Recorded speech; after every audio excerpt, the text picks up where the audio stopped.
Yisrael is a better person. For the mother who escaped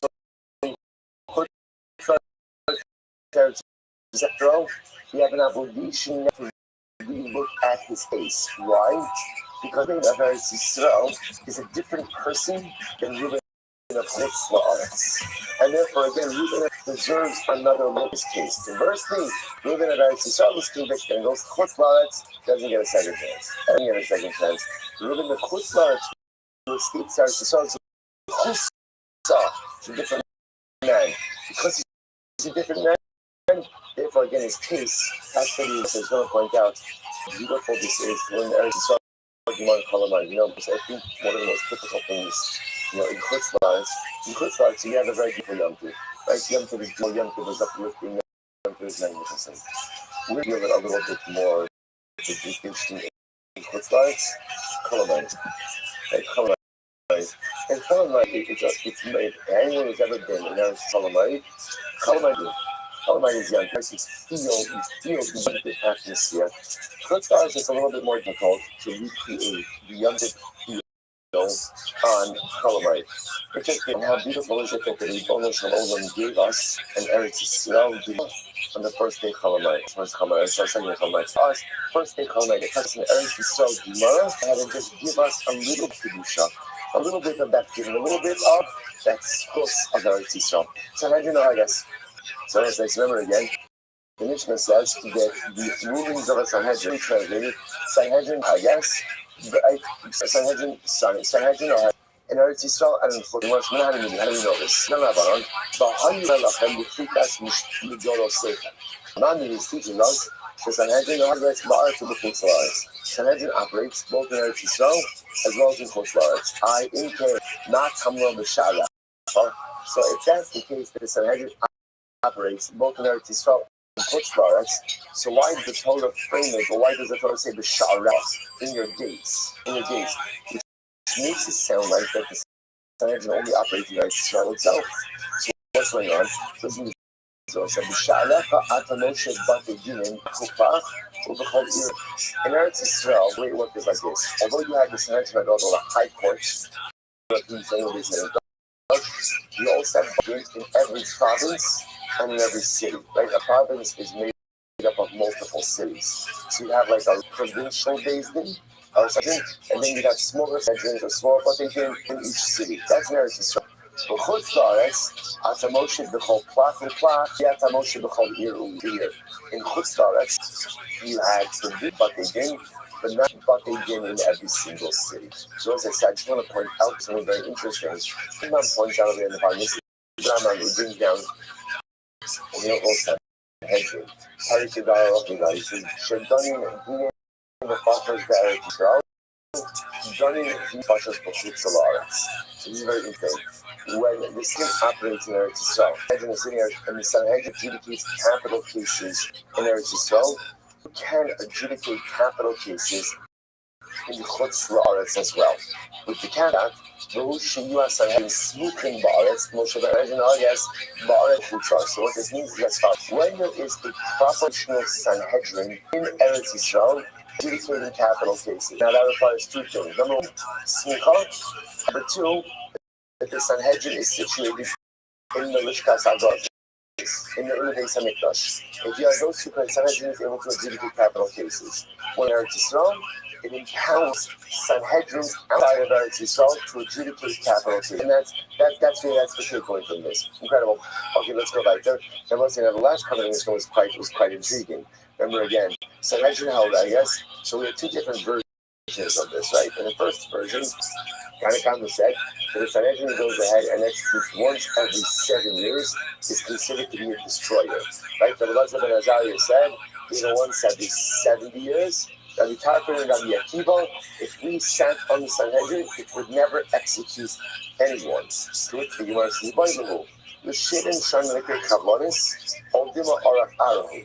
So we'll say, so what does this mean? In other words, let's go with the retirement. Let's at this moment. Is Rabbi Elazar saying that once every 70 years is normal? But in other words, that okay. If Rabbi Elazar is saying, listen, once every 7 years is too much, but once every 70 years, that's normal, or no, even once every 70 years is too much. Which the Gemara says, take it. Okay, but we can't from the Kiva or Evil units. Once this remember again, this was fascinating. Let's exchange. So the captain on the Sanhedrin, it wouldn't execute. We would essentially exonerate everyone. Now remember again, if Shimon says that's very nice, but then it would be a proliferation of murderers. Like the create a sense of lawlessness. So the Gemara says, so first of all, by the way, how exactly would Rabbi Akiva and Rabbi Tarfon accomplish this, right? Rabbi Akiva and Rabbi Tarfon were confident that if they sat on the Sanhedrin, they would exonerate everyone. Okay, how? How exactly would you do that? This is fascinating. So the Gemara says, listen to this. Re'isem treifa, right? Re'isem treifa harag, shalom harag. So listen to this. They would have asked the following question. That's not a question, right? So, did you kill? We'll say, right? So listen to this. It's Rabbi Akiva and Rabbi Tarfon, if they were on the base, and they would say like this. Okay, so witnesses show up. They say, we saw Reuben kill Shimon. So they would ask, tell me, do you know, was Shimon a healthy person, or was he a treifa? What does this mean? Let's say Shimon was a treifa. Let's say Reuben killed Shimon. We're actually going to do Gemaras like this. Right? Let's say Shimon was a treifa. And what's a treifa? Treifa means that he has a condition from which he's imminently going to die. The halacha is, if you kill that, technically speaking, you're not liable to a death penalty. Now, we'll have to define the scope of that just a little bit more. But in other words, what they would have said, so, okay, witnesses, you saw Reuben kill Shimon, tell me. You know what Shimon helping? Was she treifa? Yeah, but the witnesses won't be able to ask. They won't be able to answer that. They can answer that. So again, if you can't answer that, there's grounds for exoneration. Like Rav Ashi includes a shutting hara. And even if you want to say, let's say the witnesses say no, we know that Shimon was totally healthy. How do we know? They both happen to be Shimon's general practitioners, right? I don't know, does HIPAA apply after your patient dies? I don't know if it applies.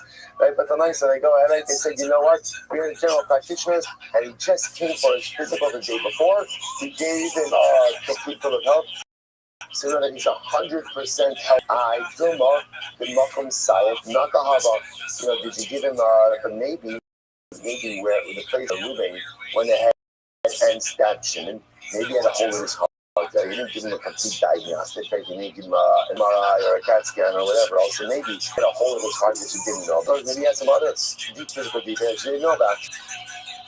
The Gemara says, okay, the goal is higher. So that would be the capital. Essentially, in the capital case, if you wanted to exonerate, the way you would exonerate would be to say to the witnesses, how do you know with certainty that Reuben, you say you saw Reuben kill Shimon. Fine, so we're not even disputing that. Maybe Shimon was a treifa. They'll say, so that would have been grounds for exoneration. Now, the truth is, the counter to that is, the chazaka is that what? People are treifas, right? But again, nevertheless, we're trying to see, the point of it is that keeping on Carpin would have avoided a particular derech of questioning. And essentially, they would have cast doubt on the fact that Reuben shouldn't be for killing Shimon. There's a possibility that Shimon essentially was only halachically dead. He was a treifa already. Okay, so that works. Let's say murder. What about a case of immorality? Right? Let's say witnesses show up and they say that we saw Reuben commit adultery. Right? We saw Reuben have relations with Shimon's wife. So how would Rabbi Akiva and Rabbi Tarfon exonerate in that case? So the Gemara says, the ball is so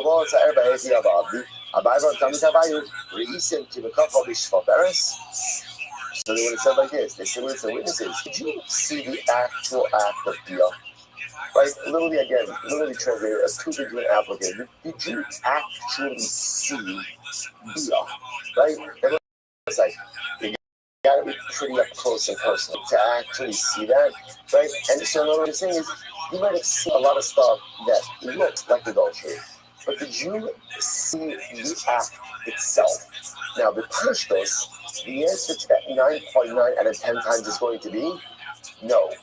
No. So the Gemara says, but Rabbanon, hey, so you know that's how they would have exonerated everyone. So right in the case of murder, essentially they would have exonerated was to say, how do you know that Shimon was a whole and healthy person? Maybe he was a treifa. And in the case of Arais, they would have said, did you really see the actual act itself? And the answer to that would be no as well. That would have been grounds for exoneration. Here's the lesson. By the way, that's actually very interesting. Specific now, again, in the case of murder, so the reason we reject that line of questions, as you said, the chazaka is that a person is not a treifa, unless, of course, we know that they are a treifa. What about the case of erva? I was going to say, is that valid? In other words, maybe we should say, you know what, if you don't see the actual act of dia, maybe you can convict. So how do we ever convict someone of immorality? But Abanon, I think that you should know, and the nothing, you should the menachin.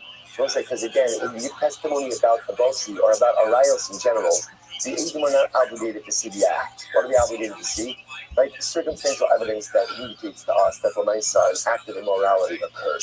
Again, rarely are Edom ever going to see an actual act, right, of actual arayos. Well, what are they going to see? They're going to see a man and woman behaving in a certain way that clearly indicates to us that forbidden sexual activity. And also, by the way, can't you go about the Gemara now? You know, this app I put out on our document, check it out today. There's a beautiful, to actually learn Masechet Sota over Sira, because there are 49 blocks. There are 49 blocks in Masechet Sota. So the Rebbe had a very beautiful meaning to learn Masechet Sota every day. I know we just started Makkos, but there's still time for Sota. There's always time for a little Sota, right? It doesn't go out right, but you understand what I mean. So it's actually incredible because also that's what Sota is all about, right? Sota is a different kind of case, but Sota are witnesses to seeing a man and a woman, right? A woman who's been warned about a certain man behaving in a certain way. Now, they don't see Bia. Actually, really, in that case, all they see is seclusion. Right? And interesting enough, that triggers a whole different process. But in general, when witnesses are showing up and they're saying, Ruben committed adultery with Shimon's wife, so again, what Abraham Shmuel says that halacha l'maisa, rarely are they ever saying we saw an act of biyah. That's not what they're saying. Rather, what they're saying is we saw enough to indicate to us that there was forbidden sexual activity that happened. Okay, and the Bible say that's how we call Allah. And the Bible say our first time in Marcus. Incredible. What a feeling. All right, right there. Celebration's over. But anything not going. So I say now, right? No, I'm going to take a little break, right? We went hard on the first days, right? We'll wait till tonight. Anyway, not going. So let's say now we're going to focus a little bit on actually Sugya that is probably the most well-known Sugya in the Sefes Makkos, which is the halakha of going to Golos. So now again, just a little bit of a brief background. A correct Ruben kills Shimon accidentally. And we're going to define exactly what all of these terms mean. Ruben kills Shimon accidentally. The halakha is that Ruben is sent to Golos, to a city of refuge. A lot of details with this idea, all those details, that's what we're going to be dealing with. So now we're going to focus on what kind of case actually results in a I'm going to use the word carefully. It's not clear if it's obligation, punishment, or opportunity for Golos, right? Or just say right now, what kind of act results in the obligation for the killer to go to Golos? These are the following people who are sent into Golos. Ha'oled nefesh b'shgaga, right? Reuben kills Shimon by accident. So we'll say, what types of accidents result in Golos? Listen to this. So we'll say, Magdal Magil is interesting. They used to have plastered roofs, right? So how would you plaster your roof? You take plaster, and what do? You roll it, right? You roll the plaster. So Reuben is taking his roller, and he's rolling out the plaster. And he drops the roller. Again, we'll discuss the parameters. He drops the roller. The roller falls on Shimon and Shimon. Okay, so then or what happens? Reuben was lowering a barrel, right? And what happens? And he lost hold of the rope, right? So the rope snapped. Something happened. The barrel fell down on Shimon and Shimon.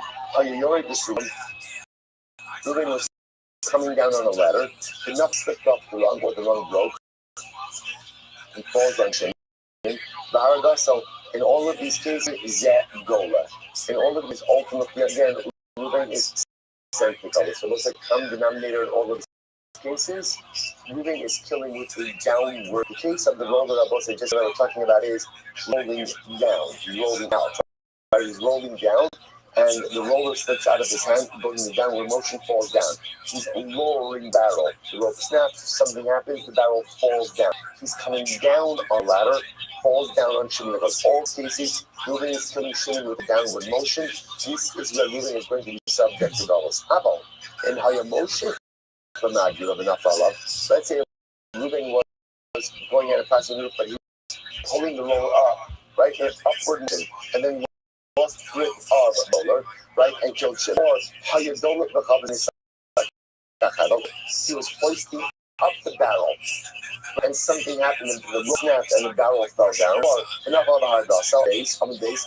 How you let the sulam enough of the Reuben was going up the ladder, and ultimately again, and he fell down on Shimon. The most in all of these cases, Reuben is not the goddess. Why not? Because in these cases, that occurred with upward motion. So we'll say, now we don't understand why there's this decision. We'll say it's new. According to the Gemara, is outlining the principle. Zakla, Mishnah. Kosher b'derech yiridaso, gola. The shalom b'derech yiridaso, ela gola. So also here's the general cloud. Anytime Reuben kills Shimon because of some type of downward motion activity, ultimately again, he's gola. He goes to Golas. Anytime ultimately again, it's not the derech yirida, so it's not the downward, but rather again, it's an upward motion, he doesn't go to Golas. Now we'll say again, this is a technicality of this deal, so we'll say it's a very beautiful line. If you think about this line, closer to derech, we'll say what happens? What happens if halacha myself, a person is experiencing a yerida in life? Says, things aren't going well. Things aren't going well, right? Just my life is not going in the direction I want it to go, right? I'm the derech. What should you do? Gola. What does gola mean? Change the circumstances. A lot of times in life when we're not in a good spot, what we tend to do is like wallow in it. You just wallow, just stay there. Meanwhile, the Mishnah says, that's what happens to all of us in life. Hold on, change the circumstances. Now again, maybe you can't change all of your circumstances, but there are always circumstances that are within our sphere of influence. So you're not in a good spot in life, if you yourself, go back. Change your spot, change your place, change whatever circumstances you can, turn your situation, at least begin to change your situation around. Incredible. Send me Mara. So let's say, where do I know this from? Where do I know this from, right? In other words, so the Mishnah is giving me this cloud that if Reuben kills Shimon with a downward motion, so Reuben is sent to Galus, but yet if he kills Shimon with upward motion, he's not sent to Galus. Where do I know this from? So Amr Kra, the Pasuk says,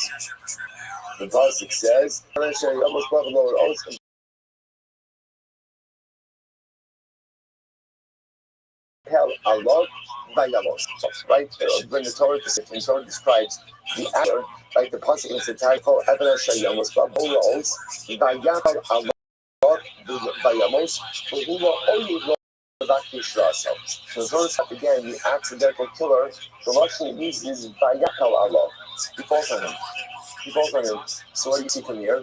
That Allah for the mice of the din of God is only visited upon one who kills someone else with downward.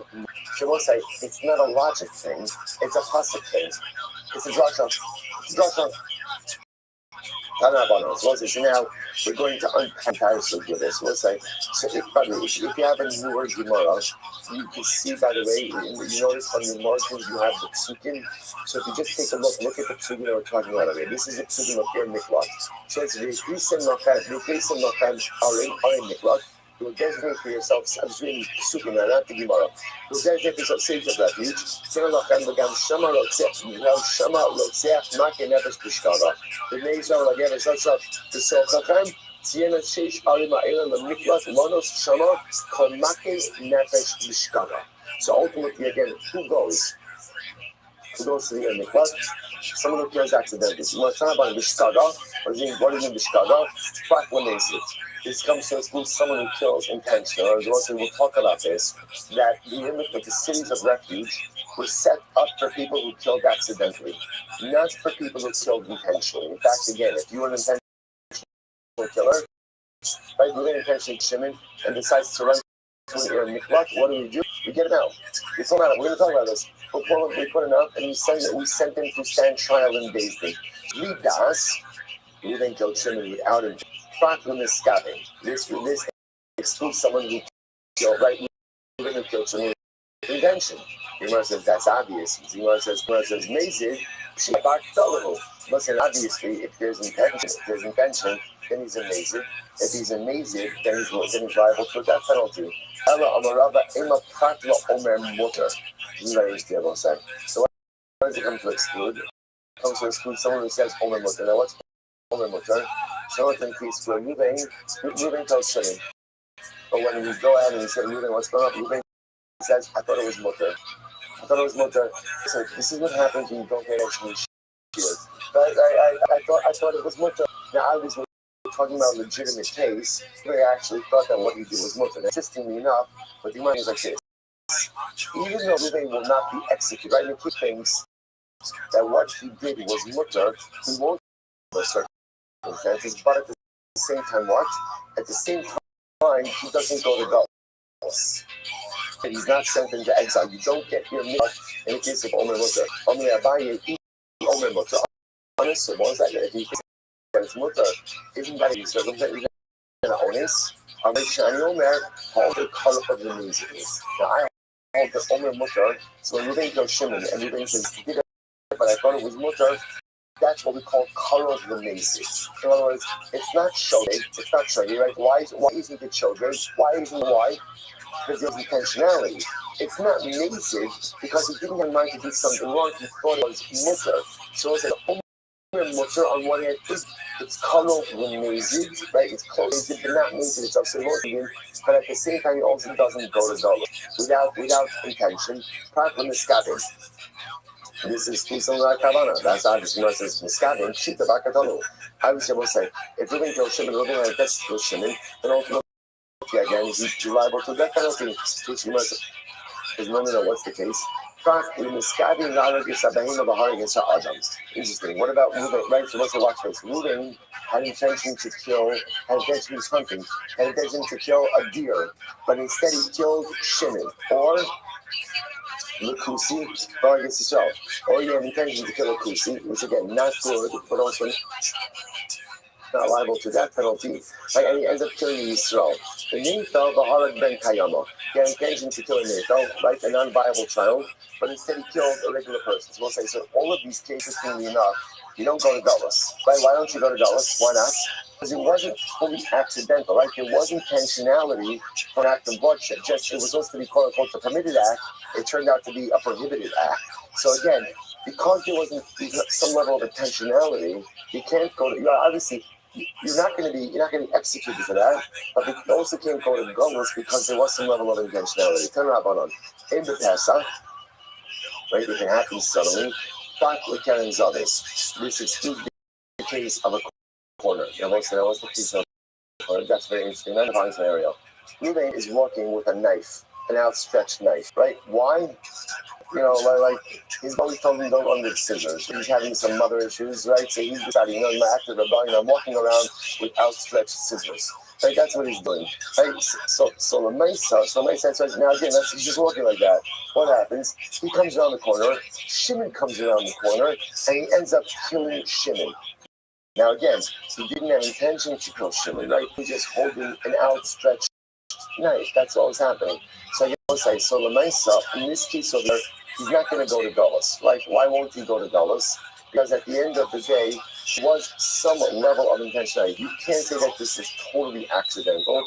On the other hand, this is not going to be executed because he didn't have intention to kill Shimon. Below Ava, without animosity, Prat Lissone. This comes to exclude ultimately again enemies. We'll talk about this more. At Lamaisa, again, if there's pre-existing beef, between between ultimately again Reuven and Shimon. We'll see what to do with that, but Reuven will not go to Gullus. Hadapol, Shadap over Gufo, O Shikzi, O Tishlich Alav. Ultimately, so he's talking about a case where either Reuven killed Shimon by pushing him, by pushing his body against him, or that Reuven was thrown upon Shimon and killed him like that. We'll talk more about that as well. Lahabi Yerida, so the man says, oh, he's Alav. Lahabi Yerida, Shitzorech Aliyah. This comes to exclude the case. We'll talk about this moment of going down, Yerida, for the purpose of going up. Below Sidiyah, without intention, or I should say, below Sidiyah means without intention to kill. Not from the scabbing. Letzad Zeh, below Letzad Acher. So imagine for a moment, Reuven threw a rock, like his intention was to throw it to the left, but it went to the right and it ended up killing. So what you begin to see, he did not have intention. Having results, so it's to a case where he intended to throw for 2 amas, and instead it went for 4 amas. So what we begin to see is a theme. What's the theme over here? When does Reuven go to Gullus? Essentially, when you do your total accident, right?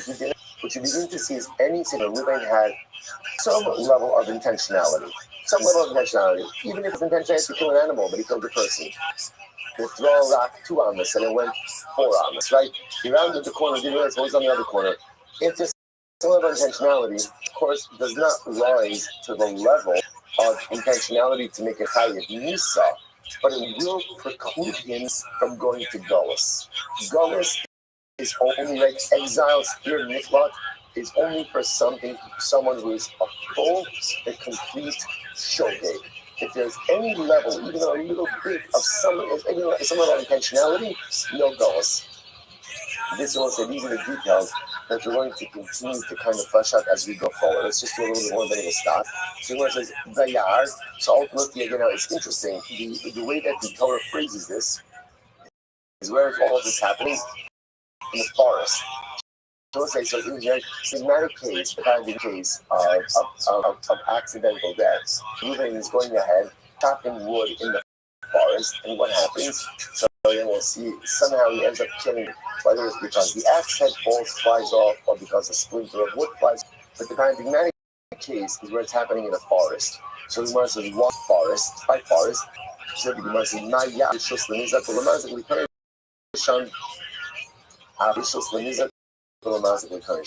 forest is a place where both parties have the right to be there. For Allah said, just as the forest, again, Reuven and Shimon are permitted to be there, so too, again, the only time that he is Gullus is that both parties have a right to be there. For example, if Shimon comes into Reuven's property uninvited, happens to Shimon, so Reuven is not liable for that, right? Or conversely, if Reuven goes onto Shimon's property, that's not fully accidental. It would be an accidental death. A number of factors have to be, so the moment we've established zero intentionality. And number 2, it has to be an area where both parties are permitted to be. Next. So we'll say, so now this is an interesting case here. Are you over the Sulam? The Nishmat Hashtiba Mitachtav, Minafla Bahargo, Mahu. We'll say, watch this. Let's say Reuven is going up on a ladder. And what happens? The run buckles underneath him, and therefore again he falls down onto Shimon. Now we'll say, so the Gemara says, Nahu, what is Mocha in this case? And we'll say, now what's unique about this case? What's unique about this case? On one hand, which direction is Reuven going? Up. But yet, how does he exert his force? Down. So the Shaila is, so now let's say Reuven falls down on Shimon. So what is it? So what do we say in the Mishnah? If Reuven kills Shimon with an upward motion, no Gullus. Downward motion, there is Gullus. So what do you do in a case like this, where on one hand, his intention is to go up, right? He's going up the ladder, but it's a downward motion that caused the breakage of the rung that caused him to come down onto Shimon. So what do you do? Because it was like, the paradigmatic case of the ladder, where he would go to Gullus as well. Let's back in that case. Going down the ladder, he slips off, and he falls down Shimon. In this case, he's going up, so it's up, but at the same time, it was a downward force that broke the run that caused him to fall down. So is that called down or Yerida? So the Gemara says, no, it's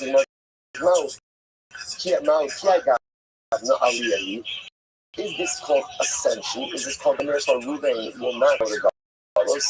Or Yerida? Or is this called going down? And that's what Ruben will go to Galus.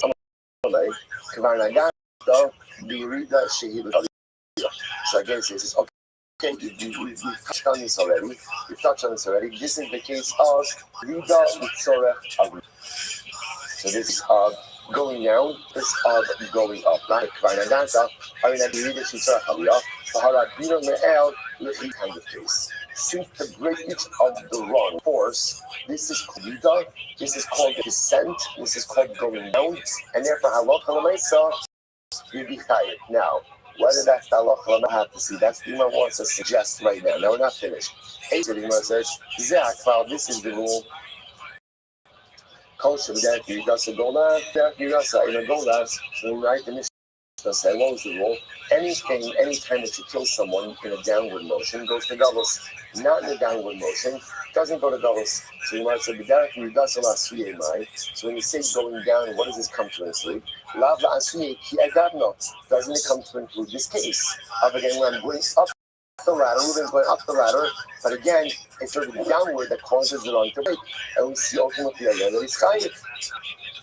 Which means, no, my love la asuye ki agadno. We're talking. What does culture come to include? It says, my Elasuye cuts up. It comes to include the butcher. We'll say, what's the butcher case? So the past the case, the butcher sounds like where a butcher is what do you call it? Chopping, thank you. And what happens? She comes down with the knife. When it says he's coming down, the knife slips out of his hand and kills him. Did you try for that? Elasuye cuts up. Bisanya, which is very interesting. Bisanya. Listen to this. If a butcher was cutting meat, listen to this. Tanakada, so there are essentially 4 different brises over here. Tanakada, one brisa says, the front of Chayiv la'achar of Potter. If he kills in front of him, he's Chayiv, in back of him, he's Potter. Tanya idach, bless you, Tanya idach la'achar of Chayiv la'achar of Potter. Another brisa, if he kills in back of him, he's Chayiv, in front of him, he's Potter. Tanya idach, whether he kills in front of him or in back of him, he's Chayiv. And another brisa says where he kills in front of him and back of him, he's Potter. What is this? Look, Asha, that's not a contradiction. It's very simple. Can be a reader shalafana, ba'aliyah shala'achara. So we'll say one brisa is talking about a case. Now again, we'll say for the butcher, there's 2 motions, right? Right? When he chops meat, what is he doing? First, he goes up and then he comes down. So again, can be reader shalafana. So the brisa says that he's chayiv in front of him. That's talking about where he kills in a downward motion right in front of him. And versus when he's pulling the knife in back of him, right? In the upward motion in back of him. Can the second verse is talking about a case of where the aliyah is in front of him and the reader is in back of him. Can be a reader shalafana the shalachara. Also, right, the third verse is talking about again where the reader is in front and in back. Can aliyah shalafana the shalachara. So what's I so it's really actually very simple. In the butcher cases, when is the butcher going to be $5? When he kills with the downward motion of the knife, but if he kills with the upward motion of the knife, wherever that upward motion is taking place, again he's going to be Potter. Incredible. So let me cut the knife. So again, we're still focused up here. Ruben's going up, right? And when he presses down on the rung breaks and he falls down on Shimon. So that's what we call aliyah or Yerida Mitzorah aliyah. There is downward motion, but the downward motion of going up. So how do we look at that? Is that called ascent or is that called descent? When the nafkamin is big, right? The nafkamin is big. Why? Because if it's ascent aliyah, he's not chayiv galus. If it's Yerida descent, he is chayiv galus. So which one is it? Which one is it? Let's say last short line. Look at the night. How you all the back to Ruben was going up the ladder, and ultimately again the rung broke as he was going ahead and ascending the ladder. So Tanya Chada Chayiv, the Tanya Idach Potter. One brisa says he's Chayiv, one brisa says he's Potter. So my Rabbi Ahmed, they will say, I'm not arguing about the following case. The Mar Sava Yeridari, or Mar Sava Aliyahi. So this is my protest. Again, I will say, this is a great case. What is this? Is this called Aliyah or Yerida? Is it ascent or descent? No. The Khuli Alma Aliyah. The Gemara says, no, not true. Everybody agrees that we're saying that in this case, this is called Aliyah. This is called going up.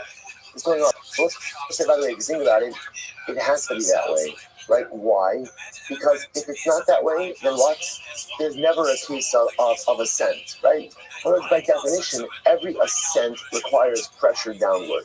If you're going to say that any ascent, right, that ultimately again what we call Yerida with Sorech Aliyah, or Aliyah, yeah, Yerida Sorech Aliyah, that when essentially when Ruben goes up the ladder and he breaks the run because he's pressing downward. If that is called ascent, then the Maisa, there's no case of us. The only way to ascend, by definition, is to exert pressure downward. So we want to say it has to be that that's called the case of Aliyah, and therefore, again, if Ruben were to go ahead and go up the ladder, break the run, as he was ascending the ladder, fall down on Shimon and kill it, and he would not go to Galus. That's called Aliyah, not Yerida. It has to be that way. But all cautious, what do you do with two Brises? The Gemara says, Tamin Izakin, Tamin Galus. When the Brisa says that he's chayiv doesn't mean dollars. What does chayiv mean? Damages. Damages. Let's say Ruben going up the ladder, and he breaks the run, but he falls down on Shin and he doesn't kill him, he injures him. What's that? It's chayiv damages. The Lord said, it's an accident. It's not right. Damages. Nizikin 101 is Adam Morbiolo. A person is always liable for any damages. Accidental, intentional, doesn't make a difference. You fight for everything. The other guy is that he's Parker, that's talking about for Gullus. Levi is another possibility is how about Gullus? Both talking about Gullus. Lokasha, how the Isli, how the Lo Isli. So this is very interesting. The other possibility is talking about as follows. Now, one is talking about a worm-eaten ladder. So let's say the rung is eaten by worms, which means that it's rotted. So let's say in that case where it's rotted, so that's what we'll say. If then Shimon were to go ahead and step on it and were to break, that would be called Yerida. That would be called descent. Why? Because since we're talking about a ladder that's not really capable of going ahead and holding his weight and sustaining this ascent, that's considered to be descent, and therefore it would be chayiv in that kind of case. Interesting. Look at actually this moment. How the Isli.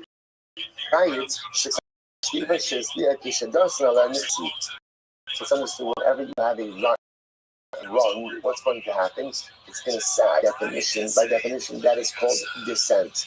So Nisrata Silamata, in Lo Hislia, in Kan Irida. Incredible. Or the other possible location, anybody say Mahaba Dorisli, both you're talking about cases of ladders that are not eaten by worms, the Lokashia, Hadaloma. One is talking about a case where the run was properly fastened in place, and one is where it wasn't properly fastened in place. Meaning what? If it was properly fastened in place, that's a proper ladder, and therefore, if the run breaks, as Ruben is ascending, that's ascent, and ultimately, again, it's that high dollar. If it wasn't properly fastened in place, descent and Ruben will be high. It sounds like what the thing is like this. That if Ruben is going up the ladder, in a regular case, meaning that the ladder is a proper ladder, right? It's not worm, it's not rotting. He's going up the ladder. And now as he's going up, he snaps. Even though one rung being snapped. Why is it snapping? Because of the downward pressure, and we don't look at that as descent. But then we only view that ultimately again as ascent, and therefore Allah so Ruben would not go to graduation. I'm not saying hands around pasking, but listen to this. So the Rambam says there's no close will say here it is. Here it is. Haya Olam Basulam, the Nishmata Shliva Mitachas Raglav, the Nasa Nisa. Ruben's going up the ladder, and what happens? As he's going up, the rung snaps under him, and as that he falls down on him and kills him. What's the halacha? Pater min hadalos. Ultimately, again, Ruben is the wireable sign, because again, the Gemara explains that Yerida Yitzorech Aliyah is called Allah. Yerida Yitzorech Aliyah is called that. Ultimately, again, downward motion for the sake of going up is called up, right? No, it's a Rida with Sorech Aliyah, right? Because again, what you're doing is you're pushing down the purpose of going up, right? With Sorech Aliyah, exerting downward pressure for the purpose of going up. That's called Yerida, it's called Aliyah. And therefore, by definition, when we ascend, now again, remember, if it's a rotted ladder, but if it's a what's it, like a poorly constructed ladder, again, then that's a different kind of case. But assuming that it's a proper ladder, but even though again when moving is going up, he's exerting downward pressure, that is called ascension, and therefore Allah, so moving would not be chayiv galus in that case. And on both sides, the Musa Haskell was screaming at us in the dark. And what do you see from here? Yerida with Sorech Aliyah is called Aliyah. I will say, a lot of times in life, it would be wonderful to think that life is like this perpetual journey upwards. It's not like that. You ever have one of those experiences where things are going so great spiritually, and then something happens, and like you are a little like thrown into this valley, right? And it's so frustrating and so upsetting, and a person feels like everything I did to build myself up is now gone because of look at this descent. Look at what happens. So what's the most beautiful thing in Yiddishkeit is when we descend, right? When we have the Yerida, when we have a spiritual descent, it offers us an incredible opportunity to learn so much about ourselves, to learn so much about our weaknesses, right? When I make a mistake, I will say, right? When I get myself a bad spot in life, that teaches me, right? That shows me like my spiritual Achilles heel. If I use those moments of Yerida to learn about myself, to learn about my build back better, then it turns out that Yerida is with Sorech Aliyah. Now, those spiritual descent fuel my ascent. And I will say, what's the halacha? With the Yerida, with Sorech Aliyah, if your spiritual descent, you utilize it to build yourself back better to ascend, then a Yerida, with Sorech Aliyah, is considered to be an Aliyah. I will say that it turns out that even the descents in life ultimately again are judged as an ascent. Even the Yeridos are considered to be an aliyah if the Yeridos are ultimately again for our spiritual betterment. I will say this is one of the most beautiful. When we fail, our avodah is not to wallow in it. When we fail, our avodah is to ask ourselves, what happened? What can I learn about myself? What can I learn about my life? How through my weaknesses can I grow to become a better person? If in those moments of failure, I learn about myself, I build myself up even stronger, then the failure itself, and the Yerida itself becomes the Yerida itself becomes an aliyah. The Yerida itself becomes a moment, ultimately, again, of spiritual ascension.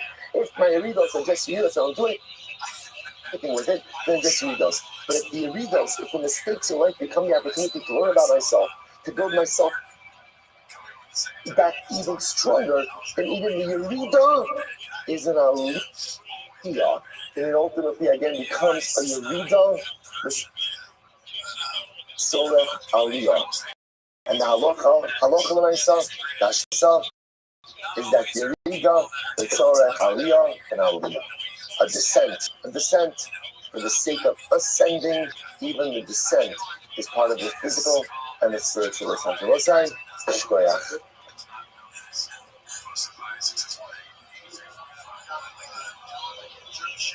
All right, guys, in a good night, everyone.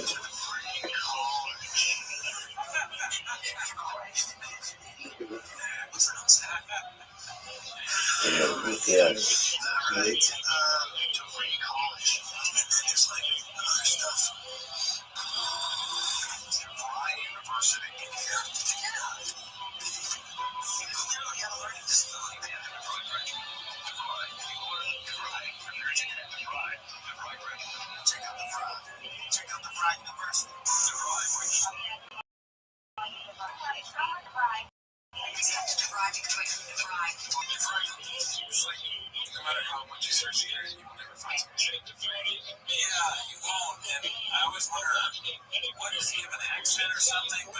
All right, so we'll say, good morning, let us begin by thanking. all of our sponsors for this morning's share the thing. Our annual comical sponsors, because in Mishpach Eretz Yisrael. We're dedicating all the Shul and Joshua to this host. The Solar Levels for Ad Yisrael. Our comical sponsors for the month of Nisan, Habali, and October. Paul Pollack, the celebration of the Nisan birthdays of his wife Kathy and his granddaughter Tikva Esther, and on the birth of a grandson to Ida and Jeremiah Polish of Indianapolis, Indiana, Mazel Tov, and Mazel Tov.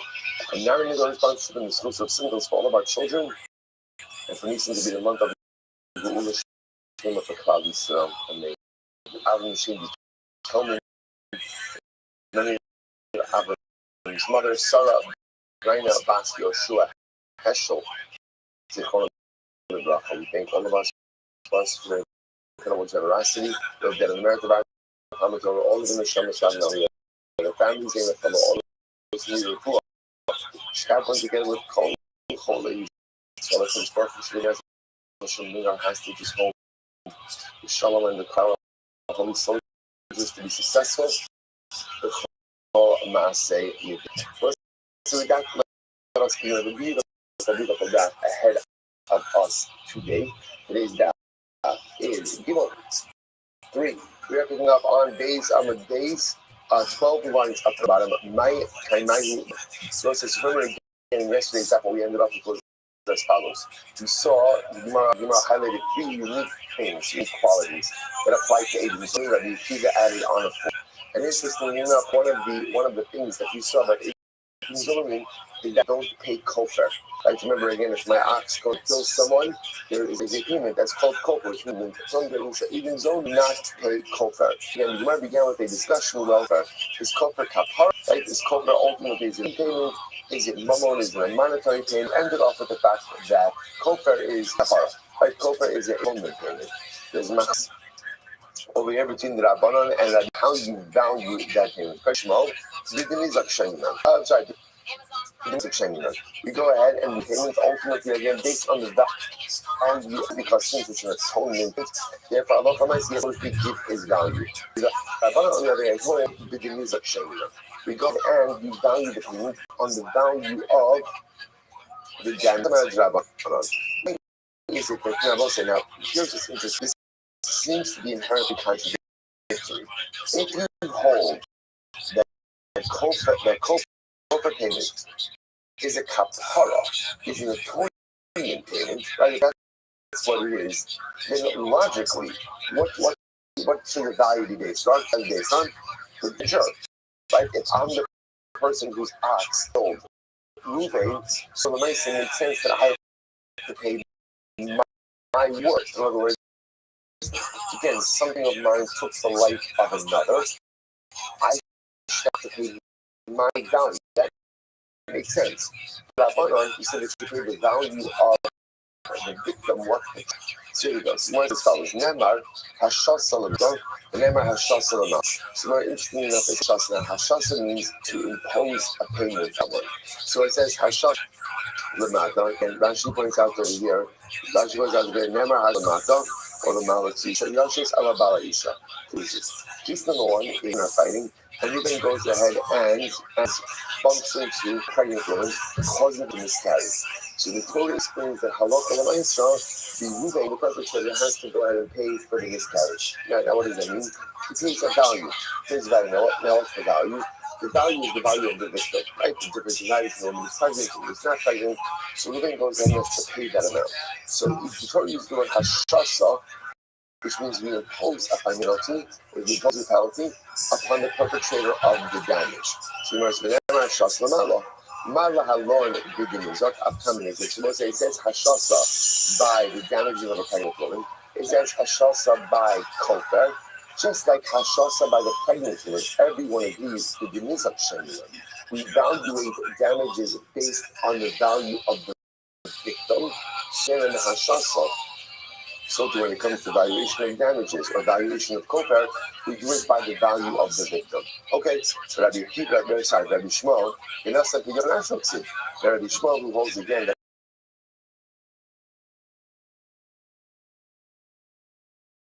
halakha l'ma'aseh says that you don't show.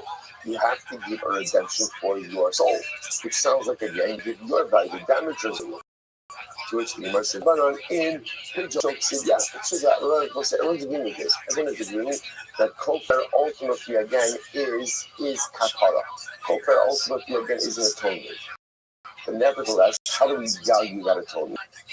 So it's true, it's an atonement payment. But how do we evaluate that atonement payment? Ultimately based on the value of the damaged part. Okay, so most of this fucking not $1 billion. Now remember, for our purposes,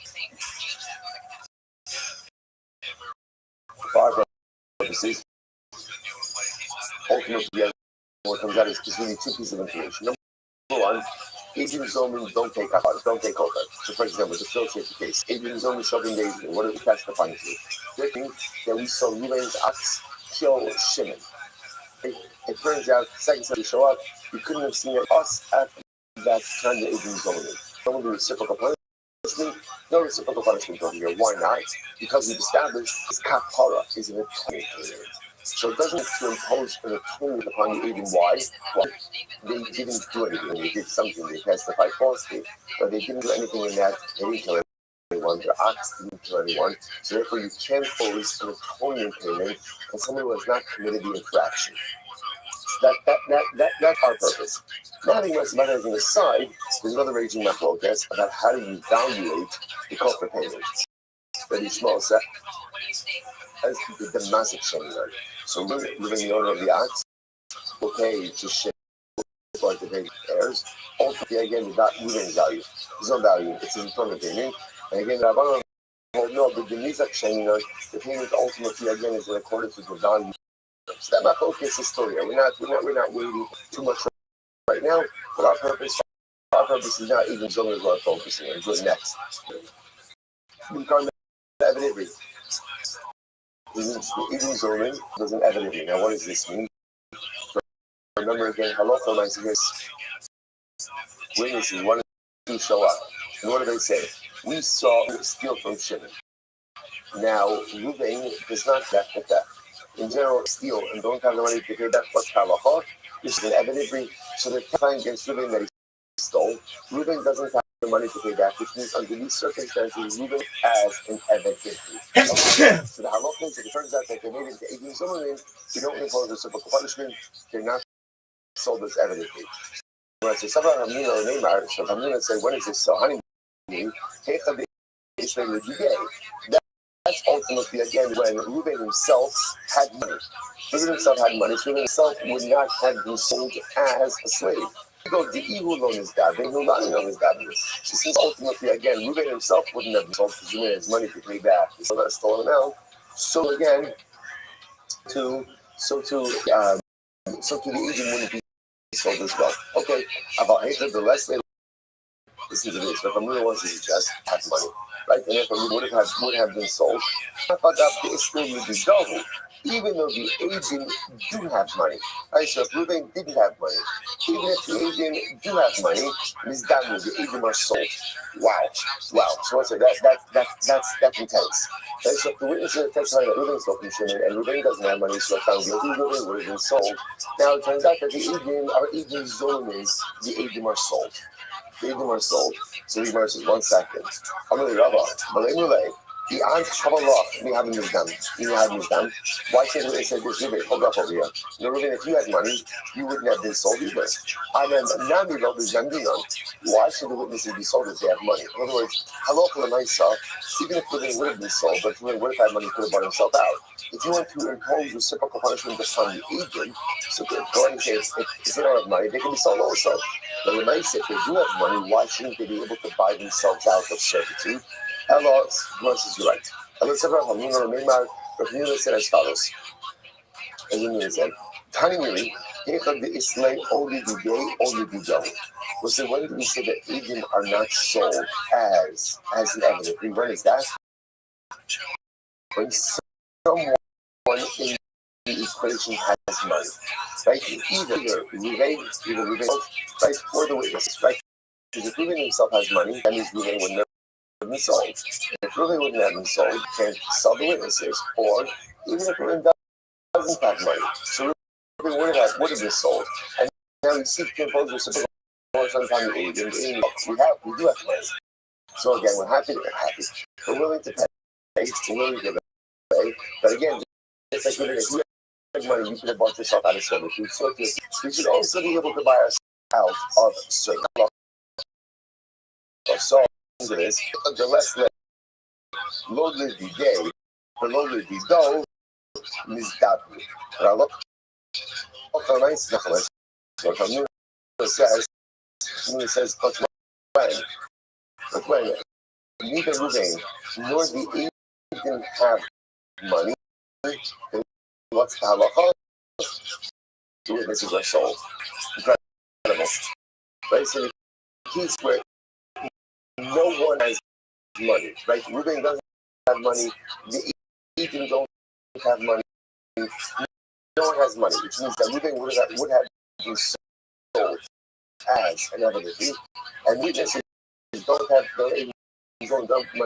Either in that case, they would be sold into servitude.